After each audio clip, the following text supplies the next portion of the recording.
Atiku, Tinubu, and others made Wike a political hero by chasing him everywhere. Alahji Bakare, a public commentator, has berated the former vice president and PDP flag bearer Alahji Atiku Abubakar and the presidential candidate of the APC, Senator Ahmed Bola Tinubu, for making Nyesom Wike a political hero. In an exclusive interview with Daily Post in Gusau, the Zamfara state capital, Alahji Bakare lamented that the Rivers State governor had been made the doyen of Nigeria's politics because of the two cabals chasing him everywhere in the name of joining their camps. He said that the two old brigades and their associates have been following Wike, begging him to form an alliance with them as if Wike is all and all in Nigeria's politics. Atiku has already forgotten that once he told the whole world that with or without Wike and Rivers State he could still win the election, then why is he chasing him everywhere, he added. Apart from Atiku, Tinubu and other associates, the media also contributed in building Wike's political dynasty in Nigeria because everything about Wike always appears on the front pages of our national dailies. One thing they don't know is that Wike, being the governor of Rivers State, has no constitutional power to force anybody to vote against his or her conscience. You know what? I think is very important because even a PDP chieftain came out and was like, literally just saying, you know what? Wike should not cost PDP its chance of, unseating the current or ruling party. And in my opinion, I was like, wait, it's very relevant. Why are you saying this now? It's not like as if Wike has officially declared he's not in PDP anymore.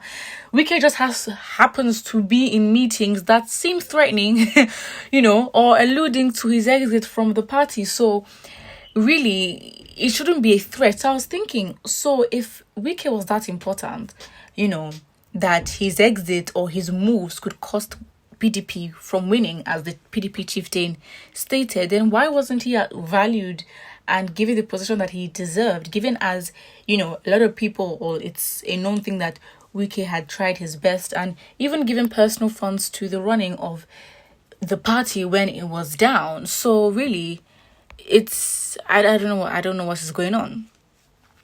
So, Bakare said that the Rivers State governor has been in the news almost daily because they made him so great and so important, saying that both the ruling APC and the opposition PDP have internal crisis that their presidential candidates are supposed to have settled before chasing Wike around.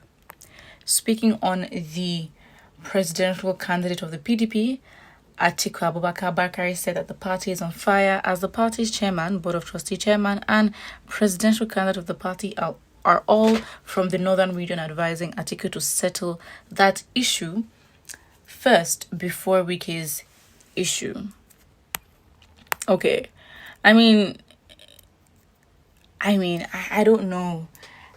It seems like the opinion from Bakare is that he's advising these two parties, or APC and PDP specifically, that they should concentrate on mapping out formidable strategies that would give them victory rather than chasing the shadow. Well, I guess he's trying to say that, I get you have lost, Wike, and maybe you're trying to chase for him, but he's gone now and you better focus on strategies because whatever happens, you're not going to get him. But it seems like, for the fact he's having meetings with the opposition party, if Wike should defect, it would be very big news, but I don't think anyone would be as harsh on Wike as to why he's defected. It would probably be against the usual or against the norm of speaking against those that do tend to defect. Anyways, I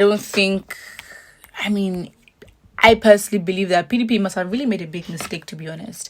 And if they hadn't, I don't think the moves that Wike would be making would seem threatening because, he literally was a commission for a new project and he invited Sanwo-Olu to, help commission the project, and now he's traveling, and I think this is the second time he's gone to London to visit Tinubu. So it's giving, this man is searching elsewhere than the PDP and their accounts that Wike has, commented on the manner or the leadership, of PDP. And maybe that is, also a thing where despite all that has happened, maybe that would be the main thing why he wouldn't be able to remain at the PDP.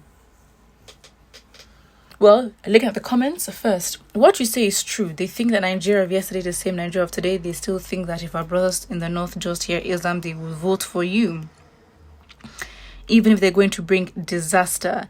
I think that's a big thing, and maybe we should cut the northerners more credit or cut them some slack. I believe that again, it's just been so unfair because you'd have, northern elites just trying to speak for the northern people, like, oh, this is what the northern people want. The northern people are more likely to vote for somebody that is from the. I'm like, who is pushing this narrative? Is it them? If it's them, let them come out and say it.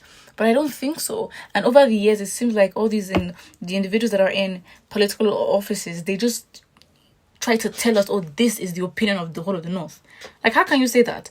And again, with the North as well, obviously, they're in a vulnerable situation to a large extent, given the numbers of those in poverty, that when it comes to voting and all that, they'd probably be, when it comes to bribes and all that with 5,000 naira or rice or whatever it is, they're more likely to. And of course, given the fact that nothing is recorded or nothing is accounted for in the North, where you'd have, massive numbers, again, you can't deny population when it says again numbers, but then you also have reports of underage voting as well, which is also a big problem. So really, I think with, for example, the Peter Obi rallies that are going around, apparently in September is close, and so in the North we'll see how it goes. But if we see that in the North a huge number of people are voting or are rallying for Peter Obi, then maybe you can say there's a change, and whereby the Nigeria that these individuals are dealing with is not the same as they used to.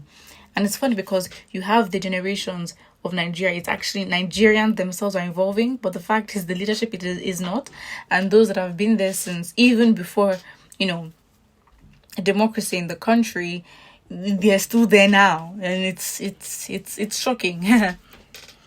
Well, another comment here says, I agree. He has become an overblown person who thinks himself to be in a God mode. Okay. Just for their own selfish interest. Behind every arrogance comes disrespect, even to constituted authority. Okay? Tinubu did not chase Wike. It was Wike and his team that went to Tinubu in London. And it's funny because from the reports, it wasn't just Wike alone. So maybe it's not just, or the suspicion that Wike is trying to, move to APC or trying to find something, because was it Ortom as well? Because Wike did not go alone. He went with other PDP governors as well. I think two other governors. So it was just 3 people. So it wasn't just like, So maybe it's an official meeting. I mean, I'm not sure. And really, if you're looking to PDP or APC to be your party, then maybe conversations like this are interesting to you. But really, to a large extent, I don't think Nigerians will just be aware that these parties are competition. But I don't think for the youth, we're depending on what their interactions are for us to start focusing and discussing like it's well, put what you think about this in the comment section below, and don't forget to like and subscribe.